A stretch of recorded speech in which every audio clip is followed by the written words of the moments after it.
నమస్కారం. Top Telugu news కి స్వాగతం. ముందుగా ప్రేక్షకులందరికీ ఉగాది శుభాకాంక్షలు.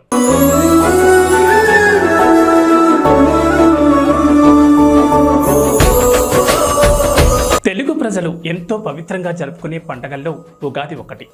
తెలుగు వారికి నూతన సంవత్సరం ఉగాది నుంచే ప్రారంభమవుతుంది. ఉగాది అంటే అందరికీ ముందుగా గుర్తుకొచ్చేది ఉగాది పచ్చడి. ఈ ఉగాది పచ్చడికి ప్రత్యేక గుర్తింపు ఉంటుంది.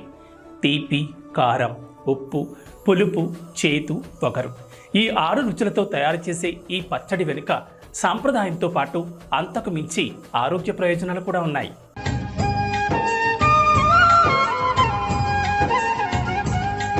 వసంత ఋతువులోకి ప్రవేశిస్తున్న తరుణంలో శారీరకంగా, మానసికంగా తలెత్తే మార్పుల్ని కట్టడి చేసి ఆరోగ్యాన్ని పదిలంగా ఉంచడానికి ఈ పచ్చడి ఎంతగానో తోడ్పడుతుంది. 6 రుచులు కలిసి ఆరోగ్యాన్ని కాపాడమే కాదు, మానవాళికి ఎన్నో సంకేతాలు కూడా ఇస్తుంది. సుఖదుఖ సమ్మిళితమైన మానవ జీవితానికి సంకేతమని పెద్దలు చెప్తూ ఉంటారు. మానవులు సుఖాలకు పొంగిపోకుండా, దుఃఖాలకు కృంగిపోకుండా రెండింటినీ సమానంగా స్వీకరించాలనేది దీనిలోని పరమార్థం అంటున్నారు పండితులు. తెలుగు ప్రజలందరూ కూడా ఉగాది రోజు తప్పనిసరిగా ఉగాది పచ్చడి తినడం జరుగుతుంది. పెద్దవారు, పిల్లలు అందరూ కూడా గుడికి వెళ్ళి సాంప్రదాయంగా ఉగాది పచ్చడి సేకరించి అప్పుడు ఇంటికి వెళ్ళడం జరుగుతుంది. తెలుగు వారికి నూతన సంవత్సరం కాబట్టి ఎంతో భక్తి శ్రద్ధలతో ఉగాది చేసుకోవడం జరుగుతుంది. ఉగాది ఈ పేరు చెబితే చాలు 6 రుచులు కలగలిపిన ఉగాది పచ్చడి గుర్తుకొస్తుంది. తెలుగు ప్రజలకు నూతన సంవత్సరానికి నాంది ఈ పర్వదినం. అత్యంత భక్తి శ్రద్ధలతో ఘనంగా జరుపుకుంటారు.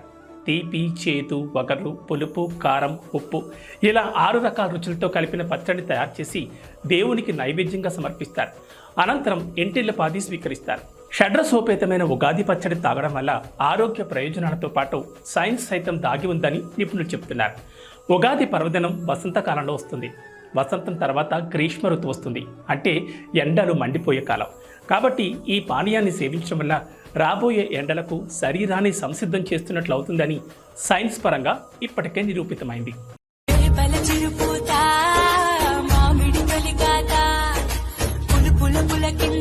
అసలైన కొత్త సంవత్సరం అంటే జనవరి 1తో ప్రారంభమవదు. అది ఉగాదితోనే ప్రారంభమవుతుందని పండితులు చెప్తున్నారు.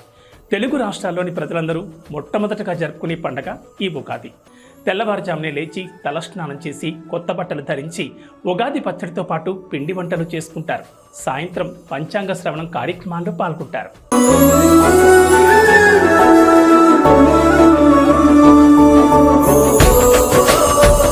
ప్రేక్షకులందరికీ మరోసారి ఉగాది శుభాకాంక్షలు తెలియజేస్తూ నమస్తే.